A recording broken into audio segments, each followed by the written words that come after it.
आज वचन खोलने से पहले हम एक बात को सीखेंगे कि बाइबल की जो हर एक कहानी है ना, वो किसी मनुष्य की महानता को नहीं दिखाती, बल्कि वो इसलिए लिखी गई कि कोई कितना महान इंसान है, कोई कैसा इंसान है। वो उसकी बाइबल की हर एक कहानी इसलिए लिखी गई है क्योंकि वो परमेश्वर की एक महिमा को प्रकट करती है। और आज हम पीटर की कहानी से कुछ सीखेंगे, जिसे हिंदी में आप लोग पतरस कहते हो। आज गन्नू भैया ने ही बांटा था, बट ये मेरा थोड़ा सा उससे डिफरेंट है, ठीक है। तो आज हम ये देखेंगे, पीटर की कहानी से ये सीखेंगे कि परमेश्वर गिरते हुए मनुष्य को भी अपनी जो उनकी प्लानिंग है ना, उससे दूर नहीं करता। मतलब कि वो गिरते हुए मनुष्य को भी, अगर कोई आपको ऐसा लगता है कि मैंने कुछ गलत कर दिया या मैं निकल गया हूँ, तो जो आप परमेश्वर ने जो आपके लिए योजना बना रखी है ना, आपको उससे परमेश्वर बाहर नहीं भगाता। बाइबल हमें ये सिखाती है कि जब हम कमजोर नहीं, कि बाइबल हमें कभी भी ये नहीं बताती कि हम कमजोर नहीं होंगे। बाइबल हमेशा हमें ये बताती है कि हमारी कमजोरी में भी हमारा परमेश्वर महान है, कि वो हमारी कमजोरी में भी हमसे बड़ा है। आमीन। और वो हमसे उतना ही प्रेम करता है, अगर हम गिरे हुए भी हैं तब भी वो हमसे उतना ही प्रेम करता है जितना कि वो सबसे करता है। आमीन। इसलिए आज ये कहानी परमेश्वर की, पतरस की नहीं, आज ये कहानी है परमेश्वर की विश्वास योग्यता की। इसलिए मैं कहानी को वचन के साथ शुरू करना चाहूंगी। भजन संहिता 100 का 5, साम 105 कहता है, क्योंकि यहोवा भला है और उसकी करुणा सदा के लिए है और उसकी सच्चाई पीढ़ी से पीढ़ी तक बनी रहती है। आमीन। और यही हम देखेंगे कि यहोवा की करुणा और उसकी दया कैसे पीटर की लाइफ में आई और वो कैसे उसको इतना महान उसको बनाया परमेश्वर ने, कि वो एक अच्छा प्रेरित बनने पाया। ठीक है, तो अब मैं वचन स्टार्ट करने से पहले मैं आपको एक बात बताती हूँ कि आपको हमेशा ये बात याद रखनी है कि अगर आपको लगता है कि आपने परमेश्वर को ढूंढा है, पर असल बात ये है कि परमेश्वर ने पहले आपको ढूंढा है। आपको लगता है कि आप परमेश्वर को खोज रहे हो, मैं तो परमेश्वर को बहुत ढूंढ रहा हूँ, ऐसा नहीं है। परमेश्वर भी आपको पहले खोजता है, फिर आप परमेश्वर के पास जाते हो। आमीन। और यहीं से शुरू होती है पतरस की कहानी, जिसमें परमेश्वर ने पहल की। तो अब परमेश्वर जो होता है वो पीटर से मिलने जाता है। क्या कोई बता सकता है कि पतरस था कौन? मछुआरा था। अच्छा, कोई विद्वान था वो? कोई बहुत बड़ा धर्मशास्त्री होगा, कोई बहुत ही ज्यादा प्रभावशाली व्यक्ति होगा जिसको बहुत ज्यादा नाम होगा, कोई ऐसा व्यक्ति था क्या वो? वो सिर्फ एक साधारण सा मछुआरा था जो अपनी रोजमर्रा की मेहनत से जीवन बिता रहा था। उसकी कोई योग्यता या कोई ऐसा एग्जैजरेट करके नहीं बता रखा बाइबल में कि बहुत बड़ा याजक था या कोई बहुत महान व्यक्ति था। बस एक नॉर्मल सा मछुआरा था जिसके पास कौन चल कर गया? मसीह, मतलब परमेश्वर चल के गया उसके पास। अब कोई मुझे ये बता सकता है कि पीटर को यीशु मसीह कहाँ मिले थे? कोई मुझे बता सकता है कि यीशु मसीह पीटर से मिलने कहाँ पर गए थे? मंदिर के पास गए थे क्या? मंदिर में मिला था पीटर परमेश्वर को?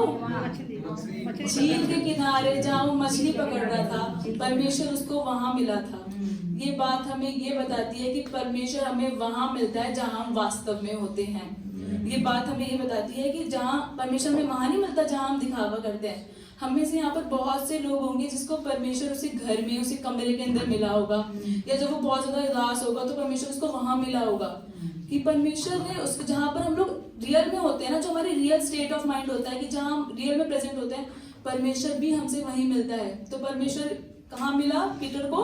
जब मछली के किनारे वो मछली पकड़ रहा था, जहाँ वो वास्तव में अपना काम कर रहा था, उसी लाइफ में परमेश्वर झील के किनारे उससे मिलने आया। और कोई मुझे बता सकता है कि परमेश्वर ने पीटर से मिलने के बाद उससे क्या ये पूछा था, तू कितना जानता है बता, तू कितना योग्य है बता, तेरा पास्ट क्या था, तेरे कितनी बीवी, तेरे कितने बच्चे के? परमेश्वर ने ऐसा कुछ क्वेश्चन पूछा था उससे? उसको क्या बोला परमेश्वर ने मत्ती 4:19 में कि मेरे पीछे हो ले। क्या बोला परमेश्वर ने? इसका मतलब ये है कि परमेश्वर की बुलाहट आपकी योग्यता पर नहीं होती कि आप कितने योग्य हो, आप कितने कैसे हो, आप कोई विशेष व्यक्ति हो। परमेश्वर कभी भी आपको इसलिए नहीं बुलाता। तो ये बात हमें ये सिखाती है कि जो बुलाहट होती है वो कोई परीक्षा नहीं, वो एक अनुग्रह का निमंत्रण होता है कि परमेश्वर अब आप पे अनुग्रह करने वाला है। ये बात हमें ये याद दिलाती है कि परमेश्वर के काम में हम इसलिए नहीं है क्योंकि हम बहुत परफेक्ट है, वो इसलिए कि परमेश्वर का अनुग्रह मुझ पर है। आमीन। मतलब कि अगर आप कोई परमेश्वर के लिए कोई काम कर रहे हो ना, जैसे कि कोई भी समाज, हम वर्शिप टीम है, तो हम यहाँ पर इसलिए नहीं खड़े कि हम बहुत परफेक्ट लोग हैं इसलिए हम यहाँ पर खड़े हुए हैं। ये बात इसलिए क्योंकि परमेश्वर का अनुग्रह उन पर होता है। आमीन। आमीन। तो अब क्या होता है कि पतरस को बोलता है मेरे पीछे हो ले, और वो हो जाता है पीछे। और फिर हमने सबने पढ़ा है कि पीटर ने कितनी सारी चीजों को देखा परमेश्वर की लाइफ में, पानी पर भी चला, उसने 5000 लोगों को खाना खिलाते हुए भी देखा, उसने कितनी सारी चीजों को परमेश्वर के साथ देखा है। लेकिन जब हम लूका 22 का, मैं मेथी दी से रिक्वेस्ट करूंगी कि वो लूक चैप्टर 22 वर्स 31 से 32 तक एक बार पढ़ दें। 34 वर्स 31 से 32 फर्स्ट। लूका 22 उसका 31 और 32। शमौन, हे शमौन, देख शैतान ने तुम लोगों को मांग लिया है कि गेहूं के समान फटके, परंतु मैंने तेरे लिए विनती की कि तेरा विश्वास जाता ना रहे, और जब तू फिरे तो अपने भाइयों को स्थिर करना। आमीन। यहाँ जो पीटर की कहानी है ना, वो एक नया मोड़ ले लेती है। मतलब पतरस की कहानी एक नए मोड़ पे आ जाती है, जहाँ वो विश्वास वगैरह में चल रहा था। यहाँ पर ये जगह हमें ये जो मैसेज है ये हमें साफ बताता है कि अब जो पीटर है वो क्या करने वाला है। यहाँ से ना एक शुरुआत हो जाती है कि अब पीटर की लाइफ में क्या मोड़ आने वाला है और वो क्या करने वाला है। इसलिए यीशु मसीह उसे कहता है, शैतान शैतान देख, शैतान ने तुमको मुझसे मांग लिया है। तुम लोग मतलब परमेश्वर से बताता है कि शैतान ने तुम्हें मांग लिया है मुझसे, लेकिन मैंने तेरे लिए प्रार्थना की है। यहाँ पहली बात हमें परमेश्वर ये बताता है कि परमेश्वर हमारी परीक्षाओं से अनजान नहीं है कि हमारी लाइफ में क्या होने वाला है। वो जानता है कि हम कमजोर होंगे, वो जानता है कि हम गिरेंगे और हमारे ऊपर परीक्षा आने वाली है। परमेश्वर को सब पता था, लेकिन वो उसे क्या बोलता है कि मैंने तेरे लिए प्रार्थना की है कि तेरा विश्वास जाता ना रहे। परमेश्वर ने उसको ये नहीं कहा, यीशु मसीह ने पतरस को ये नहीं कहा कि मैंने तेरी प्रार्थना करी कि तू गिरे नहीं, या परमेश्वर ने उसे कहा कि जब तू गिरे तो भी तेरा विश्वास जाता ना रहे, और जब तू वापस आए उन सब में तो अपने भाइयों को स्थिर करना। इसका मतलब पर बाइबल हमें सिखाती है कि जब हम गिरते हैं तो हम उससे खराब नहीं होते, वो हमारे अनुभव को बढ़ाता है और हमारे एक्सपीरियंस को अच्छा करता है। आमीन। और इसमें परमेश्वर से कहता है कि मैं तेरे लिए प्रार्थना करता हूँ कि तेरा विश्वास बना रहे। आमीन। अब आगे क्या होता है कि अब इसके बाद ना पीटर में क्या हो जाता है कि पीटर को जब ये बात पता चलती है ना कि परमेश्वर ने क्या किया है, तो वो उसके बाद ना जब परमेश्वर बताता है कि शैतान ने तुझे मांग लिया, तो पीटर में ना एक बड़ा सा ना प्राइड होता है कि वो ना हमेशा वो जल्दबाजी करता है अपनी बात को बताने में। और उसे कहता है, आगे वचन में कहता है 33 से 34 में कहता है, और उसने कहा, पीटर ने, ये उसने का मतलब पीटर से है, और उसने कहा, हे प्रभु, मैं तेरे साथ बंदी गृह में जाने वरन मरने के लिए भी तैयार हूँ। यहाँ पीटर की बात सुन के आपको लग रहा हो कितना बढ़िया बंदा है भाई, ऐसे बोल रहा है, प्रभु मैं तेरे साथ मरने के लिए भी तैयार हूँ, बंदी गृह में जाने के लिए भी तैयार हूँ। ये शब्द सुनने में बहुत अच्छे और विश्वास के लगते हैं, पर अगर असल में आप ये देखोगे तो ये बात पीटर के अहंकार की या उसके इतना ज्यादा ओवर कॉन्फिडेंस या आत्मविश्वास कह लो, उसमें इतना था कि वो परमेश्वर को ये नहीं कह रहा कि जब परमेश्वर ने उसे बता दिया कि तू गिरेगा तो उसने परमेश्वर को ये नहीं कहा कि प्रभु तू मुझे संभाल। वो कह रहा है, प्रभु मैं तो तेरे साथ हमेशा ही बना रहूंगा। यहाँ ये पीटर की एक प्राइड को दिखा रहा है कि प्रभु मैं तो तेरे लिए खड़ा रहूंगा, पर उसने परमेश्वर पर निर्भरता नहीं दिखाई कि प्रभु तू मुझे अपने साथ खड़ा रखना, उसने ये नहीं बोला। और ये बात हमें ये बताती है कि जब हम अपने बल पर भरोसा रखते हैं ना कि अरे मैं तो कर लूंगा, मेरा काम तो बन जाएगा, अरे मैं तो कर लूंगा, तब आप जाने में आप परमेश्वर को साइड कर देते हो कि आपको परमेश्वर की जरूरत नहीं है। ठीक है, तो यहाँ पीटर अब क्या होता है, आगे पीटर ने प्राइड में वाली बात की कि प्रभु मैं तो तेरे साथ रहूंगा। तो यीशु मसीह सब साथ जानते ही थे, पर फिर भी हमारे यीशु मसीह जो थे उन्होंने पीटर पर दोष नहीं लगाया।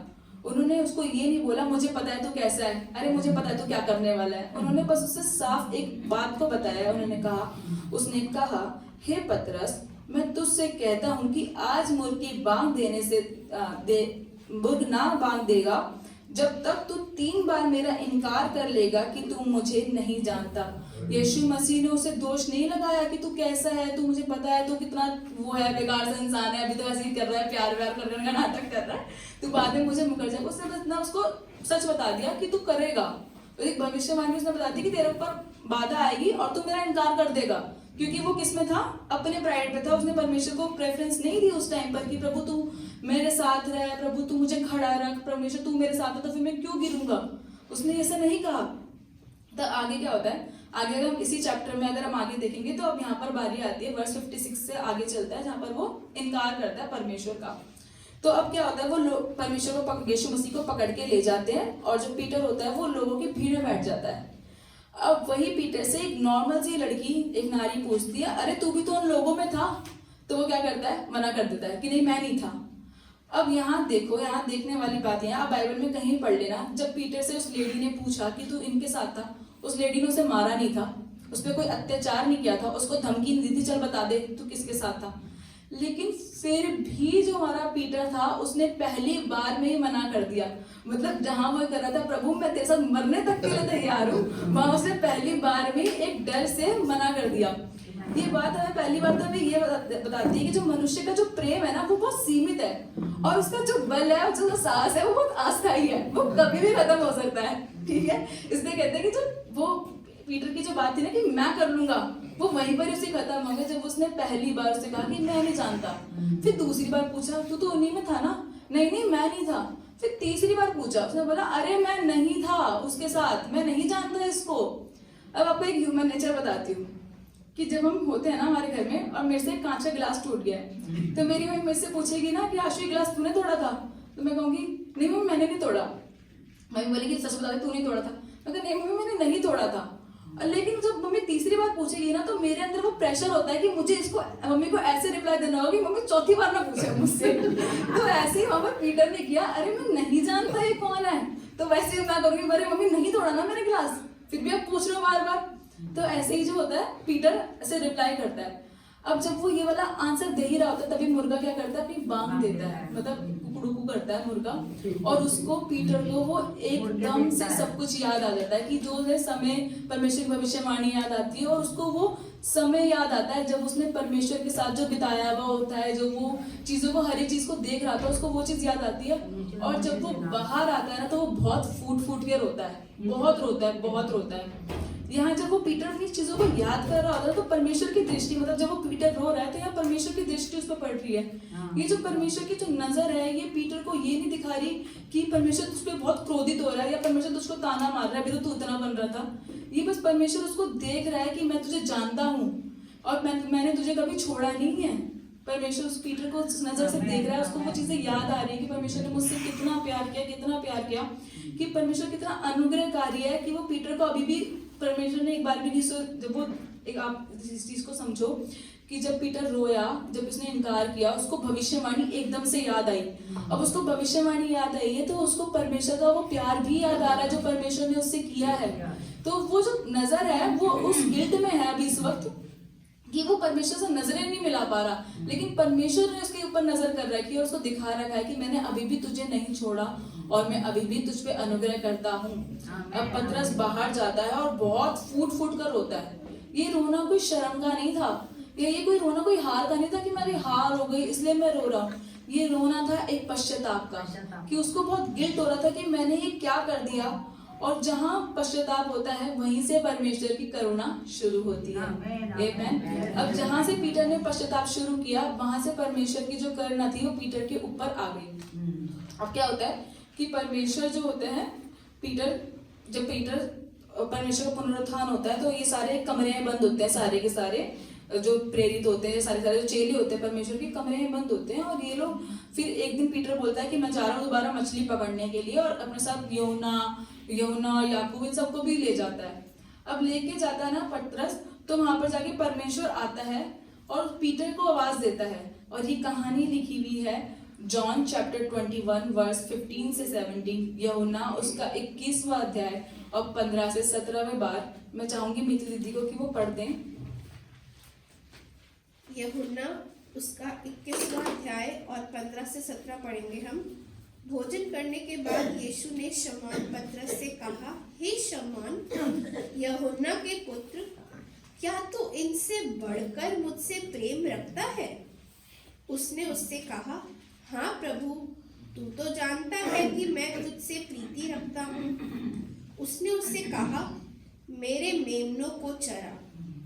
उसने फिर दूसरी बार उससे कहा, हे शमौन यूहन्ना के पुत्र, क्या तू मुझसे प्रेम रखता है? उसने उससे कहा, हाँ प्रभु, तू जानता है कि मैं तुझसे प्रीति रखता हूँ।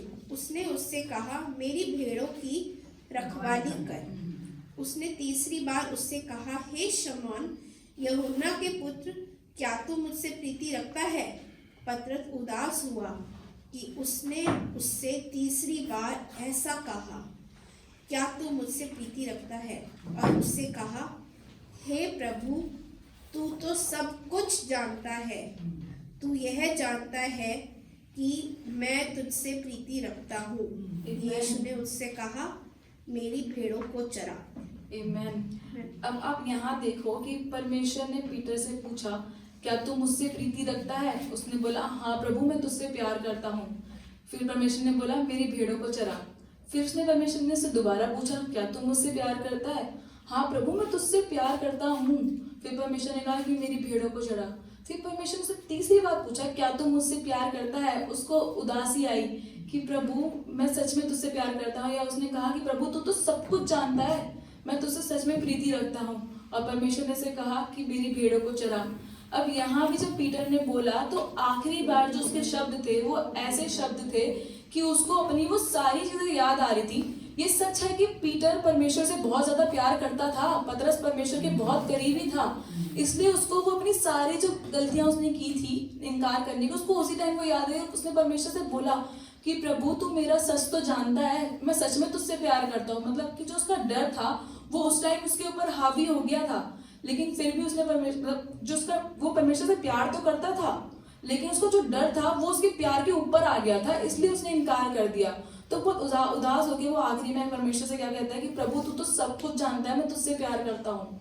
अब यहाँ ये बात आती है कि परमेश्वर को पहली बार में पीटर की बात नहीं समझ में आई थी कि मैं तुझसे प्यार करता हूँ। उसने पहली बार में परमेश्वर ने उसे क्यों नहीं रोक दिया? ये बात हमें ये बताती है कि जब पीटर ने 3 बार इनकार किया था तो वहीं परमेश्वर ने उसे 3 बार हील किया।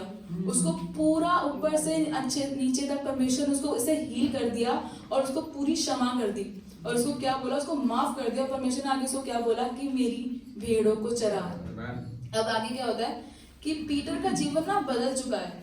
अब उसने परमेश्वर ने उसे माफ कर दिया, अब उसने एक नई लाइफ स्टार्ट करी है जहाँ वो पूरी तरह से आत्मा से भरा हुआ है। यहाँ परमेश्वर का वो हो चुका है, स्वर्ग आरोहण, मतलब परमेश्वर ऊपर जा चुके हैं और यहाँ से एक नई कलीसिया की शुरुआत होती है, जो नई नियम की कलीसिया है, जहाँ हम पढ़ेंगे जो एक्ट्स का चैप्टर है, पूरा प्रेरितों के काम का जो चैप्टर है, उसके स्टार्टिंग के आप 1 से 2 3 4 5 तक आप जो पढ़ोगे, ये एक नई कलीसिया शुरू हो रही, नई नियम की कलीसिया। तो यहाँ पर जो पतरस है वो पिंतेकुस्त के दिन एक वचन बांट रहा है, लोगों को परमेश्वर के बारे में बता रहा है। और इस टाइम जो पीटर है वो इतना परमेश्वर के वचन से भरा हुआ है कि वो 3000 लोगों के ऊपर उस दिन आत्मा उतरा था परमेश्वर का, क्योंकि परमेश्वर ने पतरस को वो आत्मा दिया, वो अपना वचन दिया, जो उसको हियाव था परमेश्वर ने उसको दिया कि वो इतने सारे लोगों के सामने सुनाने पा रहे हैं। और फिर जब आप आगे देखोगे, जब वो महासभा में भाषण दे रहा होता है तो वो पिटता भी बहुत है, वो परमेश्वर के वचन बांटने पर पिटता भी बहुत है।